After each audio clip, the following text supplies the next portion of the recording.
5 days after my cancer diagnosis, my parents didn't bring flowers, soup, or one worried question. They brought papers. Then my mother looked at me like I was already gone and said, "We can't drain your brother's inheritance on a sick child by that weekend." My treatment money was gone, and my brother was posing beside a car with a Porsche key swinging from his finger. I survived chemo alone, with poison dripping into my veins and nobody in the chair beside me. 3 years later, they walked into my company's launch gala smiling for cameras, ready to steal credit until I changed the screen.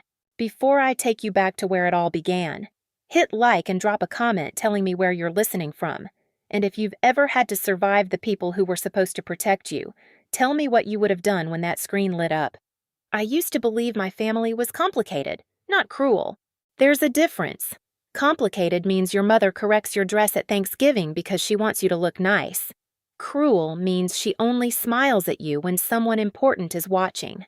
My mother, Margaret, was beautiful in that hard, polished way, perfect hair, pearl earrings, perfume that entered a room before she did. My father, Harold, mostly hid behind newspapers, golf schedules, and quiet little nods that meant he agreed with whatever she had already decided. And then there was Adrian, my older brother, the golden child. When Adrian failed a class, he was under pressure. When he crashed my father's car in high school, he was young and restless when his business ideas burned through money. They were bold risks. When I got straight A's, paid my own rent, and worked my way into logistics, my mother would say, "That's nice. Anna, that's nice." Like I had brought home a grocery coupon. I was 34 when my body started warning me. Night sweats, bruises I couldn't explain. A tiredness so deep it felt like my bones had been filled with wet sand. At first, I blamed work, long hours, bad coffee, too many frozen dinners eaten over my laptop. Then came the biopsy. The hospital room smelled like bleach and plastic tubing. The air conditioner hummed above me. I remember sitting on the paper-covered exam table, wearing jeans, a cream sweater, and red lipstick because some foolish part of me still wanted to look put together. Dr. Morgan came in holding a folder. Her voice softened before she even said the words. Cancer. Aggressive lymphoma. Treatment needed to start immediately. I nodded like I understood, but inside, I was 10 years old again, wishing my mother would come pick me up, wrap me in her coat, and tell me I was safe. She did come. So did my father. Margaret walked in wearing a navy dress and that expensive perfume. Harold followed with his eyes on the floor. My mother didn't hug me. She placed a folder on my lap.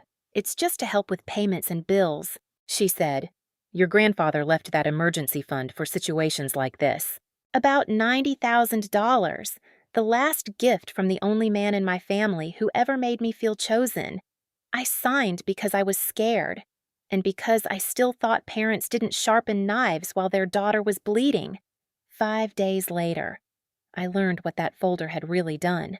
I was at my apartment, sitting on the edge of my bed with a blanket around my shoulders, trying to force down plain toast before my first chemo appointment. My hands were cold. My phone rang. It was the hospital billing office. The woman on the line sounded careful, like she had already braced herself for my reaction. "Ms. Anna, we tried to process the initial payment for your treatment plan. It was declined." I stared at the wall. "That's not possible," I said. "There's a medical fund." A pause. "I'm sorry. There are no available funds on the account we were given." The toast turned to dust in my mouth. I hung up, opened my laptop, and signed into the account my grandfather had left me. The screen loaded slowly, one cruel number at a time. Balance 0. For a moment, I couldn't even breathe. Then I saw the transfer.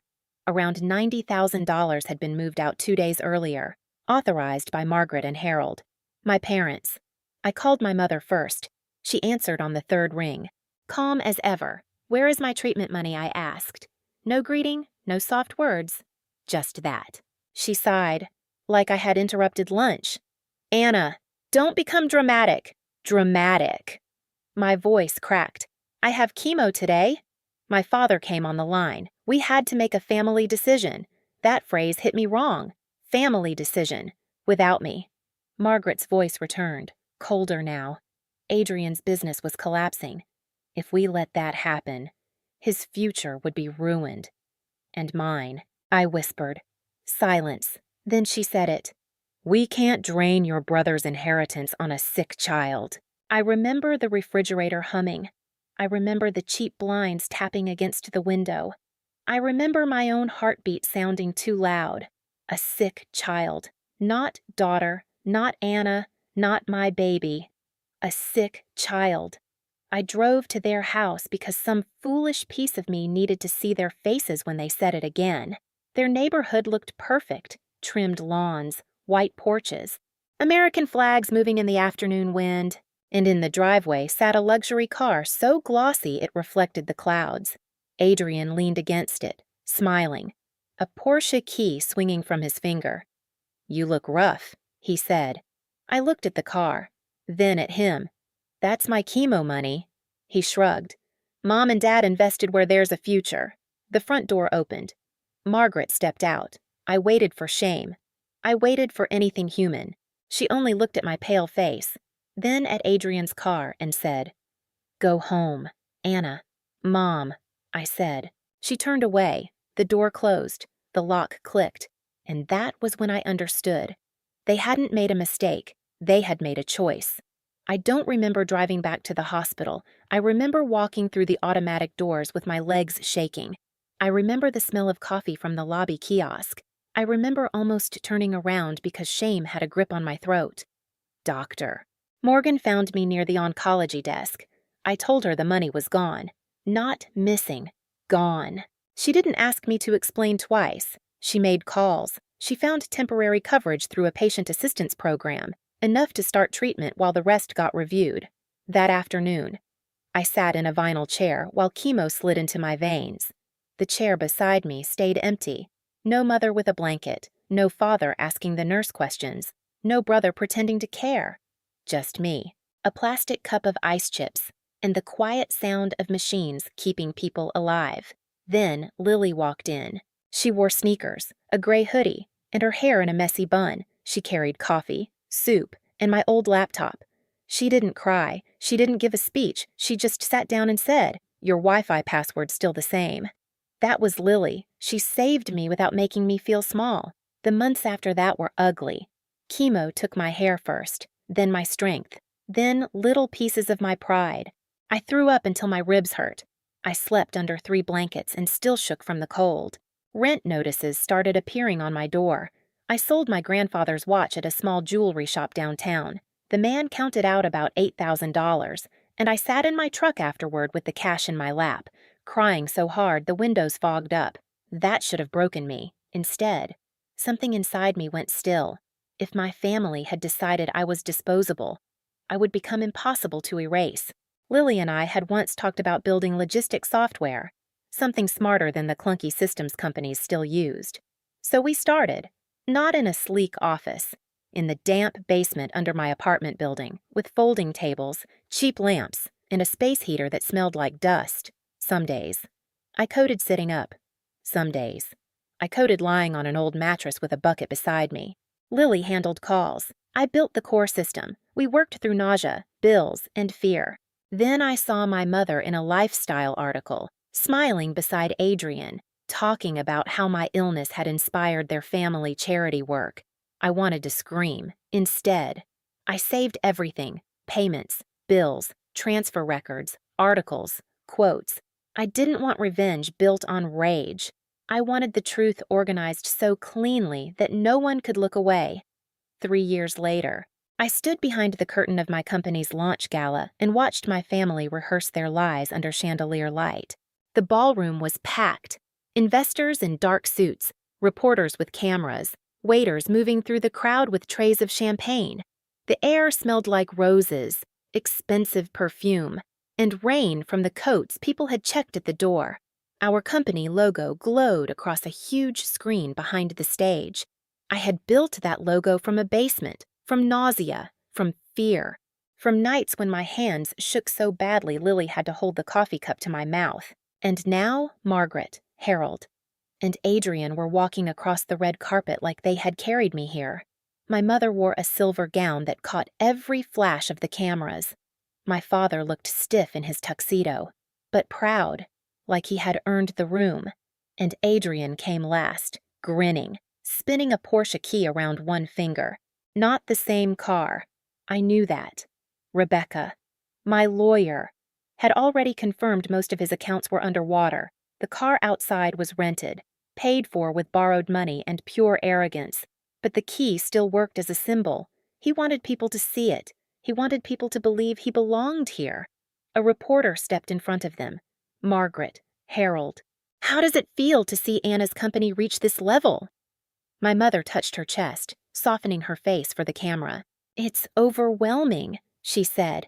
As a mother, you dream of seeing your children rise from hardship. I almost laughed. Rise from hardship, as if she hadn't pushed me into it. Harold leaned toward the microphone. We believed in Anna from the beginning. When she had that idea, we helped her with the first major seed money, about $90,000. Family supports family. Adrian lifted the Porsche key and smiled. That's right, he said.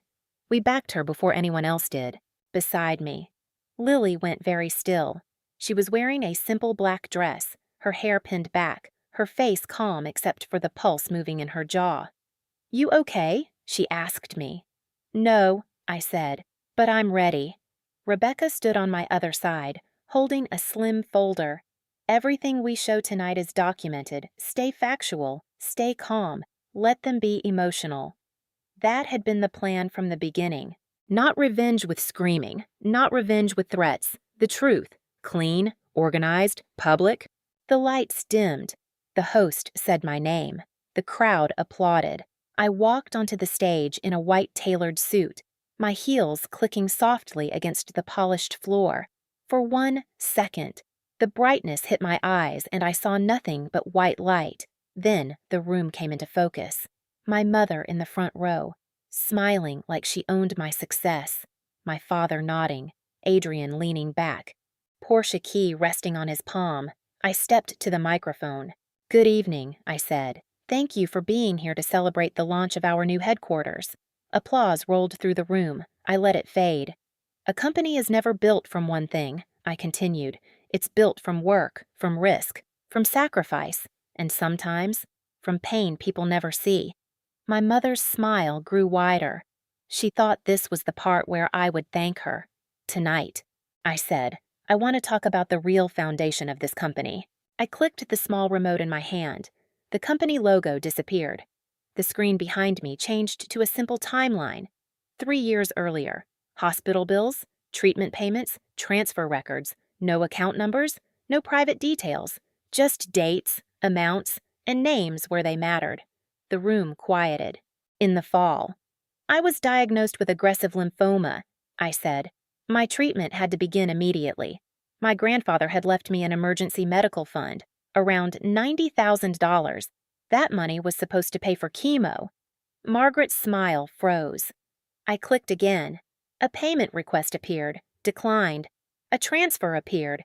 $90,000 moved out, authorized by Margaret and Harold. Someone in the crowd gasped. I looked down at my parents. 5 days after my cancer diagnosis, the money was gone. Harold stood halfway up. Anna, this is not the place. I didn't raise my voice. It became the place when you walked in front of cameras and claimed you funded my company. The room shifted, chairs creaked, cameras lifted higher. Margaret whispered something to Harold. Adrian stopped smiling. I clicked again. A photo appeared. A luxury car in my parents' driveway, Adrian standing beside it, Porsche key in hand. That same week, I said, my brother showed up with a luxury car. When I asked where my treatment money had gone, I was told his future mattered more than mine. Margaret stood. That is a private family matter, she snapped. No, I said. Cancer was private. Chemo was private. Selling my grandfather's watch to pay rent was private. What you did with my illness for sympathy and credit was public. Her face changed then. Just a flicker. The mask slipped. Adrian shot to his feet. You're twisting everything, he said. They helped you. We all helped you. I turned to him. You told me I looked rough while you stood beside a car bought with my medical money. He opened his mouth, but nothing came out fast enough. So I gave the room the sentence that had lived inside my ribs for 3 years. My mother told me, "We can't drain your brother's inheritance on a sick child." The silence after that was total, not polite silence, horrified silence. My mother's lips parted. No sound came out. Harold's face drained gray. Adrian's hand closed around the Porsche key so tightly his knuckles whitened. I looked at the audience. I survived chemo alone. Not because they helped me. Not because they believed in me. I survived because one friend sat beside me, because doctors fought for me, and because I refused to let their decision become my ending. Lily lowered her eyes, but I saw her wipe one tear quickly with her thumb. Rebecca stepped forward from the side of the stage. "My attorney has already submitted the relevant payments, bills, and transfer records to the proper legal channels," I said. "Civil action has been filed. Any further claims that my parents or brother provided legitimate seed funding for this company will be treated accordingly." Rebecca walked to the front row and handed documents to Harold first. Then Margaret. My father took them with trembling hands. Margaret stared at the pages like they were burning her. "You can't do this to your family," she said. Her voice was smaller now. "Not sorry. Scared." I stepped away from the microphone just enough to look directly at her, but close enough that the room could still hear. "You taught me what family was not." Her eyes filled with tears. Maybe real, maybe not. It no longer mattered. "I was sick," I said. "You were my mother, and you chose the child who wanted a car over the daughter who needed a chance to live." Adrian shoved his chair back. "This is insane," he said. "She's doing this for attention." A reporter turned the camera toward him. Another asked, "Did you know the money came from her medical fund?" Adrian looked left, then right. For the first time in his life, no one stepped in to rescue him. He backed away, bumped into a waiter, and dropped the Porsche key. It hit the marble floor with a sharp little crack. Everyone heard it. The key slid under the edge of the stage and stopped near my shoe. I looked down at it, then back at him. Nobody moved to pick it up. That was the moment I knew they were done, not because I had destroyed them, because the truth had finally entered a room they couldn't control. I returned to the microphone. "I'm sorry this became part of tonight," I said, "but this company will never be built on stolen credit, hidden cruelty, or a lie dressed up as family love." The first clap came from somewhere in the back. Then another, then another. Soon the room rose into applause, not loud at first, but steady and growing. Margaret sat down like her bones had given out. Harold stared at the floor. Adrian kept looking at the key, as if that tiny piece of metal could still give him back the life he had pretended to own.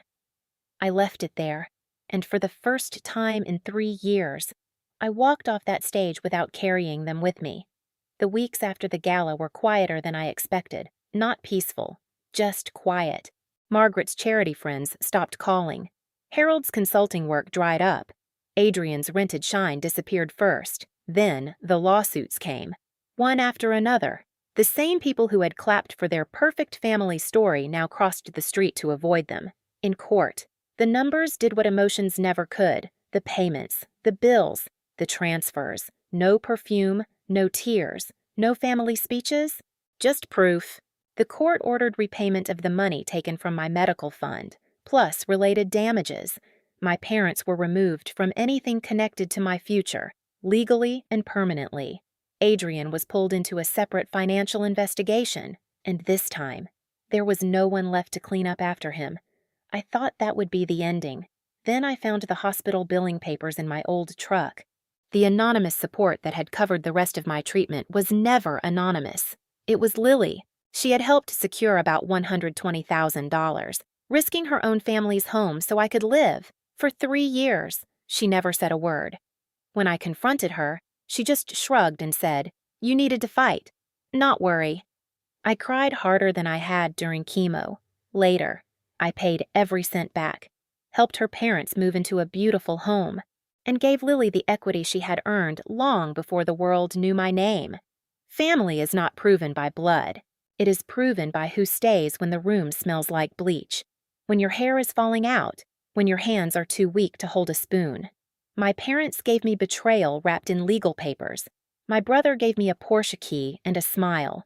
Lily gave me a chance to live. So if you have someone like that, hold on to them. And if this story hit close to home, share your thoughts in the comments. Hit like and subscribe so you don't miss the next one.